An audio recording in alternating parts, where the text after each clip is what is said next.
Crafters, we're almost at the finish line. It's day 29 of the 30-day craft challenge, and today we're talking jewelry. Throwback to 2010 when Stampin' Up! Had a line called Simply Adorn Jewelry. So I just started getting into Stampin' Up! Around that time, signed up to be a demonstrator a year later, but I did go to a class that my upline had on buying this jewelry and then creating different inserts. And I still wear it, but to be honest with you, I've sort of been lazy at changing up the paper inside. This was actually a piece of a placemat that I saw when I was at a restaurant, and I cut it up and I put it inside. So it would open up like this and you could change it out. And obviously this isn't going to help you use up your scraps much, but I just stamped this because I'm still trying to get to Paris. So we'll see if that happens this spring. But I just stamped this using the Parisian Beauty stamp set. And I thought that would be a fun reminder for me as I'm working towards getting that trip under my belt. So there's that. And then on the back side, it's also a window. And so I found this paper that I plan to use in today's challenge. I can't remember, it's retired and I don't remember the name of it, but it's like a thinner, sort of like a newspaper print that Stampin' Up! Came out with in different black and white patterns. And I'm going to use that for the challenge today. Anyhow, just thought I would show you this necklace as a throwback, but today we're going to be talking other jewelry that you can make with your scraps. So let's get started.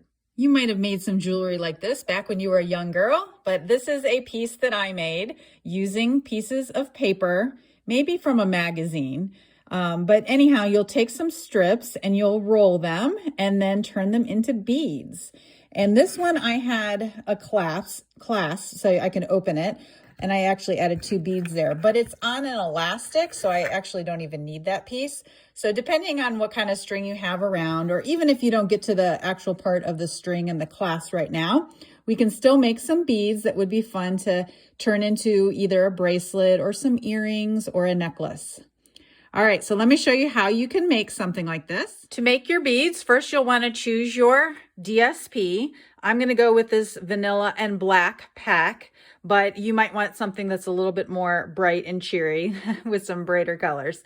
And then you're going to need a paper trimmer because you're going to be cutting this DSP into strips.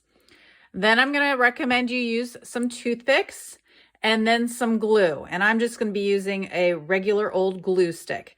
Now, if you want to get serious about this, afterwards you can apply something called paper glaze to give it more of a glazy, glossy look, but I'm going to skip that for today. The bracelet only used 6 beads, so you're going to need at least 6 pieces of DSP trimmed down to 1 inch by 12. Now, once you get it trimmed down like this, you might actually want to put an angle on it. So I just tilted my trimmer a little bit to give it more of a point up here, and it's 1 inch down here. Okay. From there, you're going to want to put it on a toothpick. So I'm going to put the 1 inch side. Actually, I think I'm going to use some Tombow down here.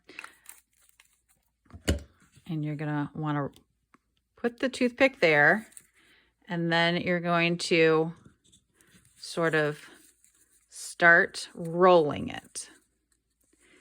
You want it to be pretty tight down there because, you know, you don't want it to be too fat, but at the same time, you don't want it to be too tight that you can't get a string to fit through or an elastic piece, okay? And so once you have that, you'll just want to let it sit there for a minute. Then next you'll want to add your glue, and I'm using a general glue stick so that when you start to roll it up, it will stick.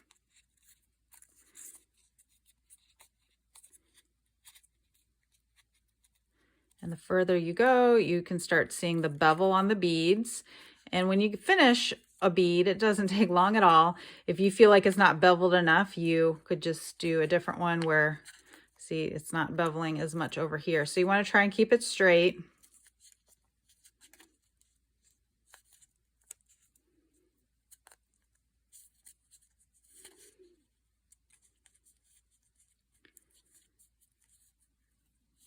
I like it.